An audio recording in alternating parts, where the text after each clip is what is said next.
Hey everybody, it's PJ from Wisconsin Airgunners, and I am here today to talk you through the process of transforming your AirMaks Arms Krait into this beautiful laminate stock version. Mine came to me from Utah Airguns. It is my understanding that they have a variety of stocks in stock, and it's a pretty simple process to do this conversion. In fact, it'll probably take you way longer to watch this video than it will actually take to put the stock on the gun. There are a couple of parts that have to come off. You'll want to make sure that your air gun is not cocked,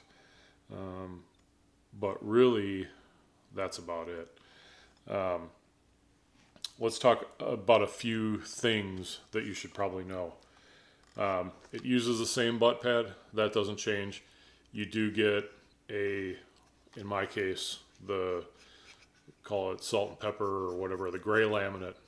You do get a cheek piece. It fits right on the adjustable riser. It is a little bit thicker than the stock, so you may find you're using less of the adjustment, but it really feels nice. While I do love kind of the industrial look of some of these bullpups that a number of companies have out, I just love it when there's a little bit of a touch of wood on there. I think it's really, really awesome. The grip is, to my hand, nothing short of amazing. I guess it could be, a half inch further back, but it really sets me up for a nice trigger pull. And I just love the way it fits in my hand and just how easy it is to bring this up. Really making what is a great, accurate shooting rifle one of the more pointable rifles. I mean, it just comes up on target. And I love that about this rifle. So I'm in love with the grip. It does replace your selector switch style safety to a push button, which works really well. You have access to your pressure gauge. It does cut off. On the Krait, you can use your probe on either side. This has an opening for you to use your probe on the left side of the rifle, and you lose the right side access point. So not a huge deal.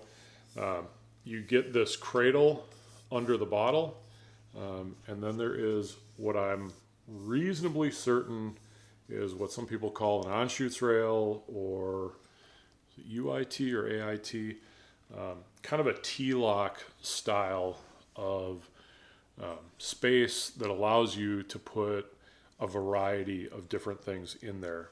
So you have some choice there. But really just great looking, great feeling. And it's super easy to do the conversion. So let's get started and talk about what you need to do. Because most of the prep is on your rifle before you even take this out of the package.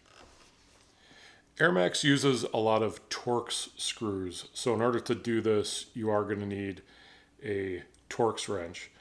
You will also need an Allen for the grip, but let's start with the Torx.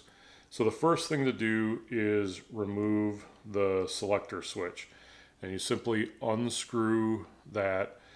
It's going to come out in two parts. I recommend you screw those back together outside the rifle, because you're not going to ever use one half without the other half, and you might as well keep them together. The next part you can make a little bit easier for yourself if you undo the buttstock and just kind of slide it back out of the way. And then you'll need a 5mm Allen to remove the pistol grip. So that's fairly straightforward. You're just going to feed it in there, back it out.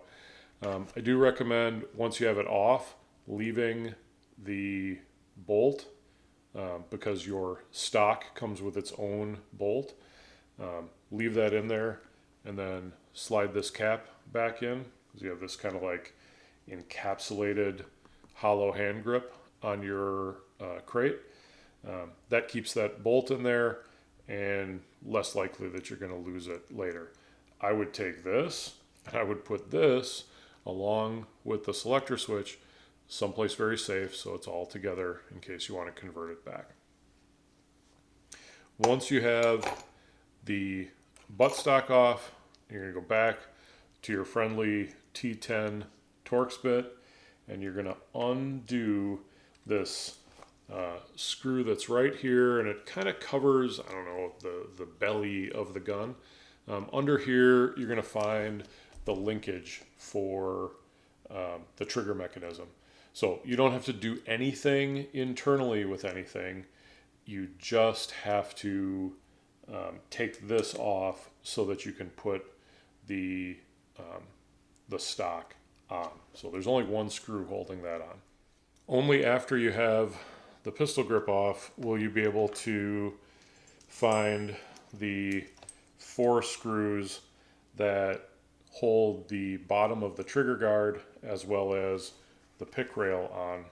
So you can use your T10 torque wrench to undo those screws and remove the bottom of the trigger guard and the pick rail. The next thing you'll need to do involves the replacement now push button safety.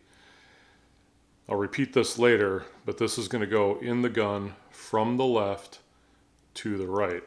But before you can do that, this cap, okay, on the side with the fluting pulls off. It's sealed by an O-ring. So it's kind of friction fit. You want to take these apart and set them aside someplace safe. The other part that comes with your stock is the bolt with, I think that's an aluminum spacer. So you want to put these together like that. And then we have the kind of naked rifle here.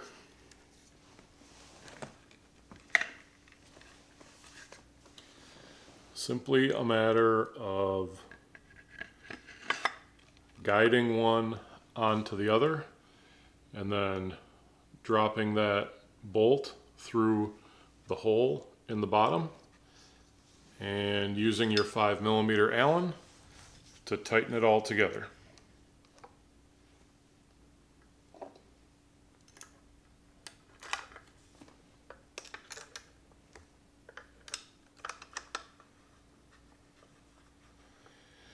About the only thing of concern here is the possibility of cross-threading that steel bolt into the aluminum receiver of the rifle. But if you're careful, that shouldn't be an issue. All right. They are firmly attached. And except for the selector switch, or well, now safety, push button safety, we're all set. So I'm going to grab the button here. Okay, I've got the cap off and it's going to go in. You can see the hole right there. Right. This one's for the fill port. This is where we're going to put the safety in. It goes in from the left and it goes flush right there. And then I take this little cap and you'll see which way it goes on.